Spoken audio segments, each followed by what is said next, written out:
তো হ্যালো বন্ধুরা, আবার চলে এলাম নতুন একটা ভিডিও নিয়ে। আজকে আমরা সকালে সকালে বেরিয়ে পড়েছি মায়াপুর নবদ্বীপের উদ্দেশ্যে। আমি, রূপসা এবং আমার একটা বন্ধু এবং আমার একটা ভাই। আমরা এখন আরামবাগ স্টেশনে আছি। এখান থেকে আমরা শেওড়াফুলি যাব। তো আমরা ট্রেনের জন্য অপেক্ষা করছি। এখন আমাদের ট্রেন ছিল 7:38 এখন। দিয়ে ওখান থেকে আমরা শেওড়াফুলি স্টেশনে নামলাম। এবার এখান থেকে আমরা যাব বিষ্ণুপ্রিয়া স্টেশন। এখান থেকে ওখানে আমরা ডাইরেক্ট টিকিট কেটে নিয়েছিলাম। এখানে কিছুক্ষণ হোল্ড করছিলাম, দিয়ে আমরা বিষ্ণুপুর স্টেশনে গিয়ে ওখান থেকে টোটো ধরবো। এতে আমরা চলে এলাম বিষ্ণুপ্রিয়া হল্টে। এবার এখান থেকে টোটো নিয়ে আমরা যাব গঙ্গার ঘাট। গঙ্গার ঘাট থেকে আমরা লঞ্চে করে পেরিয়ে মায়াপুর যাব। আমরা তারপর লঞ্চে চলে এসেছিলাম। এখানে টিকিট কাউন্টারে রূপসা টিকিট কিনে নিচ্ছিল। দুটো অপশান ছিল আমাদের কাছে, নৌকা এবং লঞ্চ। কিন্তু আমি একটু নৌকাকে ভয় করছিলাম, তার জন্য লঞ্চের টিকিটটা কাটলাম। তোমরা পারলে নৌকায় কাটতে পারো, লঞ্চে কাটতে পারো, বাট আমার মনে হলো নৌকায় কাটাটা একটু ভালো ছিল, কারণ নৌকা থেকে ভিউটা বেশি পাওয়া যেত। আমরা লঞ্চে কেটেছি, লঞ্চে লোক সংখ্যা বেশি ছিল। যাই হোক, লঞ্চ থেকে নেমে আমরা অলরেডি মায়াপুর নেমে গেছিলাম। এখানে একটা রাধা মাধবের এবং বজরংবলীর মন্দির ছিল, তোমাদেরকে দেখাচ্ছি। তো আমরা লঞ্চ থেকে নেমে টোটো নিয়েছিলাম।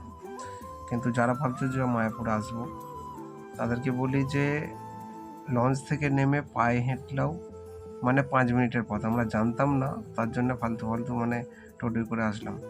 তো বাদ দাও। তো দেখো, টোটোয় আস্তে আস্তে এখান থেকে আমরা মায়াপুরের চূড়া দেখতে পাচ্ছি। ঠিক আছে, তো চলো সামনে যে দেখাচ্ছি, সামনে গিয়ে আরও দেখাচ্ছি। তো আমরা এখান থেকে টোটো করে 2 নম্বর গেটে নেমেছিলাম। ওখান থেকে আমাদের আগে থেকে রুম বুক করা ছিল। ঠিক আছে, এখানে পরিচিত ছিল, একটা বন্ধুর হাত দিয়ে পরিচিত ছিল। তো আমরা নেমে পড়েছি, এরপর যাচ্ছি আমরা ব্যাকে। তখন আমরা ভয়েস বলছিলাম, বাট অতটা ভয়েস আসেনি। আমি ফার্স্ট টাইম ভিডিও করার পর ভয়েস দিচ্ছি, জানি না কেমন হচ্ছে, বাট আমার মনে হয় যে আমার স্পট ভয়েসটা ভালো হয়, কারণ স্পটের এনার্জিটা আমার ভালো ছিল। এখন সাউন্ড কোয়ালিটি তেমন ছিল না, আর আমার কাছে অত মাইকও ছিল না। ঠিক আছে, ফোনের ভয়েসে যা হয়, আমার মনের ইচ্ছা মতো আমি ব্লগ বানাই। যাই হোক, রুমে এসে পড়েছিলাম। রুমটা বেশ দারুণ ছিল, খুব সুন্দর এবং ক্লিন। এখানে এসে ফ্রেশ হয়ে নিচ্ছিলাম। এখানে আমরা রুম গদা ভবনে, তাই তো, গদা ভবনে আমরা রুম বুক করেছিলাম। রুমটা খুব ভালো, ডবল বেড ছিল। ঠিক আছে, আর তারপর সেটিং বাথরুম ছিল, খুব ভালো। রুমটা খুব ক্লিয়ার এবং মায়াপুর এসে খুব দারুণ লাগলো। যাই হোক, দেখতে থাকো। এটা হচ্ছে আমাদের রুমের ভিউ, গদা ভবনের ভিউ। তারপর আমরা বেরিয়ে পড়েছিলাম।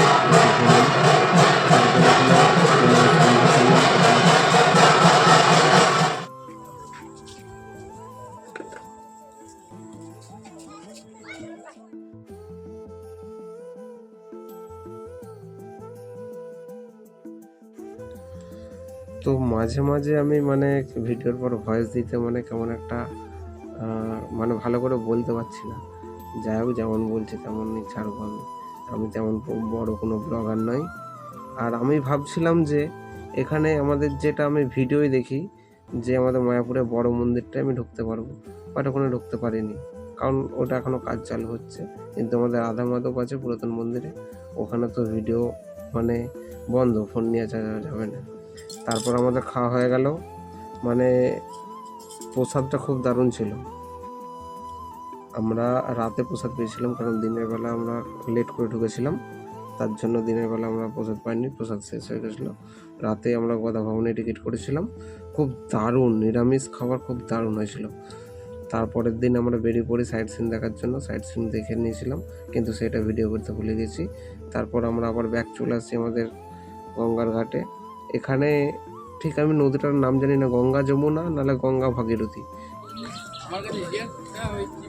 হ্যালো গাইস, এখন আমরা মায়াপুর থেকে বেরিয়ে তারাপীঠ যাচ্ছি। জানি না এখান থেকে ডাইরেক্ট বিষ্ণুপ্রিয়া বা নবদ্বীপ থেকে ডাইরেক্ট আমাদের রামপুরহাট স্টেশন ওখানে যাচ্ছে না, তার জন্য এখান থেকে আমাদেরকে যেতে হবে ব্যান্ডেল। ব্যান্ডেল থেকে আমাদেরকে ট্রেন ধরতে হবে। মানে আমাদের প্ল্যান ছিল প্রথম মায়াপুর আসা, কিন্তু কেন জানি না মনে হলো যে একবার বেরিয়েছি কাজের ছুটি টুটি করে, তো একবারে দুটো জায়গায় ঘুরে নিই। কারণ তারাপীঠ আমি যাইনি এর আগে আমি কালীঘাট গেছি, আমাদের দক্ষিণেশ্বর গেছি, তারপর মায়াপুরও খুব দারুণ লাগলো, মায়াপুর খুব শান্তির জায়গা। তারপর এখান থেকে আমরা বেরোচ্ছি মানে তারাপীঠ দেখি, তারপর পুরো ব্লগটা আমার সাথে শেয়ার করি।